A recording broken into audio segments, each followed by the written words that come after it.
As the black sheep of the family, it is important to firm up your boundaries. And remember, you're not to blame. This is a two-part series on being labeled the black sheep of the family, which I will be taking you on an adventure into understanding, accepting, and even embracing. First, let's go over some details of the family black sheep. The black sheep gets their name from being an outlier from the family unit, the one who is different. While not always the case, the black sheep is often the one who is blamed for any dysfunction. It is easier to blame someone for speaking out than to look at the dysfunction as a whole. Before we get started, I would like to welcome you back, adventurers and friends, to Adventures Inward, Let's Talk series. For those who are here for the first time, hello, welcome, thank you for joining us. Just a reminder to hit that like button and be sure to subscribe. It's free. Don't forget to click on the notification bell if you would like to know when I post new videos. Today, we will be talking about how to deal with being the black sheep of the family. So get comfy cozy, open your heart, open your mind, and let's get into it. Let's look at a situation one of my clients are in. Grace always felt different than her peers, an emo child, as her family referred to her. She preferred grunge and rock music, and chose to paint and read while her siblings attended parties and other social gatherings. Over time, she found that the more she spoke out about what her childhood was like, the more extended family members and family friends turned their back on her. I can't believe she is causing such trouble. She should be grateful, they would say, slightly within earshot. Her siblings, who she assumed would understand, always started to distance themselves. Leave the past in the past, Grace. It's better that way. Why bring all this up now? They'd say during their occasional get-together. Grace started to realize that she had become the family's black sheep, the one who was different than the rest, and who stood out. She went through periods of self-blame. Maybe it's my fault for speaking out. Moments of guilt. I shouldn't be thinking this way. And even times of denial. Maybe I'm exaggerating everything that I went through. These feelings compounded her already present sense of shame, leading to anxiety and depression. Over time, she started to validate her truth and learned that in doing so, healing was possible. In dysfunctional families, much like all dysfunctional social systems, there is a lot of resistance and pushback against people who speak out. It is common for the rest of the family, still stuck in the denial phase, to rally against the person who speaks out about the abuse or dysfunction. This person who speaks out soon becomes the black sheep and is often ostracized and blamed, even isolated. Not all black sheep are treated cruelly or pushed aside by families. In fact, some are able to use this label jokingly, recognizing their differences while still knowing they are loved and supported. Unfortunately, many do not have this experience, especially in families with a high rate of unhealthy dysfunction.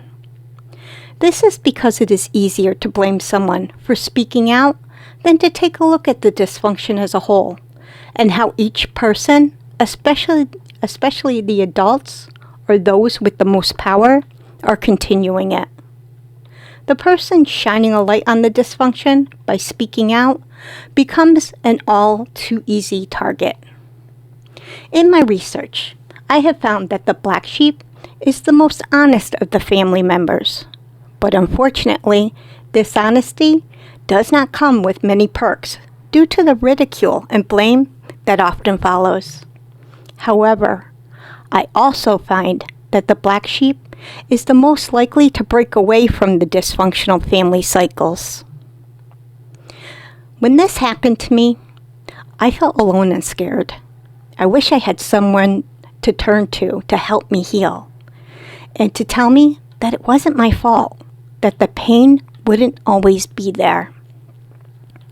Now, when I work with clients who are experiencing the same thing, we work on ways to validate and protect them during their healing journey through energy healing and positive mindfulness tools.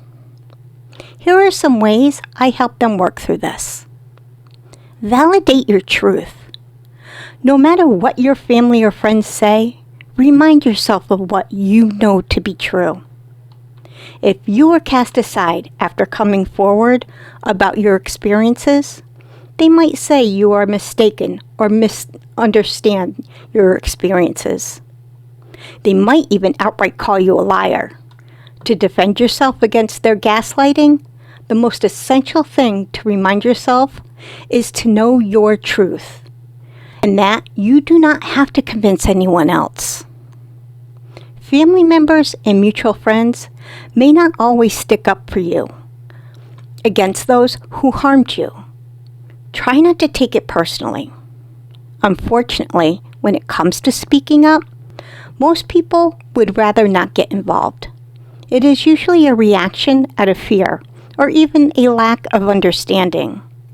This can be especially true for siblings or people with ties to the family who are still involved in the dysfunction. Those who know the truth might fear becoming the new target, or they may truly believe that you are harming the family by speaking out. Unfortunately, you cannot control their reaction, and it has nothing to do with you personally, as personal as it feels. Work on moving forward by focusing inward and onward. Healing is not only possible, but all the more likely after you have validated your truth. Increase boundaries to protect yourself. Depending on your situation, this may look different for you. It might look like refusing to engage in conversations that are uncomfortable or attending events that make you feel uneasy. For others, boundaries might be more about maintaining safety. Do not be afraid to end contact if the situation is unsafe for you emotionally or physically, or if there are children involved and you worry for their safety or well-being.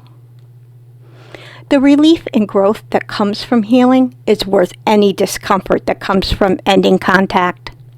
Unfollow, unfriend, and block on social media so you are not tempted to look and see what they are doing or who they are doing it with. Decrease the common links they can use to get to you. Your distant cousin, who they use as a messenger. It's okay to tell them you do not wish to hear any updates. Remember, you are not to blame. Always remember, what happened was not your fault, especially if it happened during your childhood or your younger years. A child is never to blame for the dysfunction household dynamics. You were not to blame for traumatic or dysfunctional events that took place inside the home, and you are not to blame for acknowledging or speaking out about your experiences. Others, especially those who have not yet done their own work of healing, will try to blame you for speaking out. Here are my final thoughts. Being the black sheep is a challenging position to be in, but can be one that can be handled by you if you allow it to be. If you are struggling with childhood or family trauma, or learning how to create boundaries in the aftermath of a dysfunctional family situation, look for a therapist who specializes in working with survivors of family trauma, or who understands these aspects of family dynamics. I also suggest using mindfulness meditation and affirmations as well as journaling. These tools are a great way to refocus yourself and your energy. Okay, let me take a moment to share with you from my own personal experience. After 50 plus years of beating myself up for being the family member that didn't fit into the family mold, for being the one speaking my truth, for being the one who absolutely threw a bomb into my immediate family's dysfunctional dynamics, and going through all that I just spoke about, I finally came to understand there is healing and there is hope for a peaceful life. I have been isolated from all of my family for over 30 years. I have been labeled not only the black sheep, but as a destroyer, a liar, and drama creator of the family. Coming from a family of 10 children and being the 9th youngest, next to my twin brother who is number 10, it was so easy for everyone to put the blame on me. My twin brother being labeled the golden child, and not to his liking either. I was either the scapegoat, no doubt about that, or outright overlooked and ignored. I was a pawn in a very dysfunctional game of chess. After being disowned by half of my family, and the other half just not wanting to invest the time into a relationship with me, I was torturing myself with my own thoughts, conclusions, and complete lack of direction in life.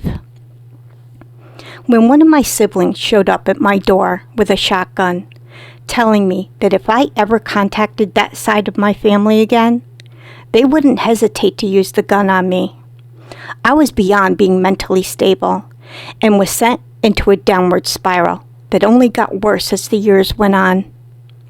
It wasn't until I lost 2 of my brothers to suicide that I started to realize the truth of it all. So many years wasted, yet so many life lessons jam-packed within them. Be honest with yourself and embrace who you are. If you need to figure things out, give yourself that time to do it. Don't blame yourself, but do take accountability where earned, and then forgive yourself. Remember to be kind to yourself, give yourself grace, and always, always love yourself. Thank you for joining me.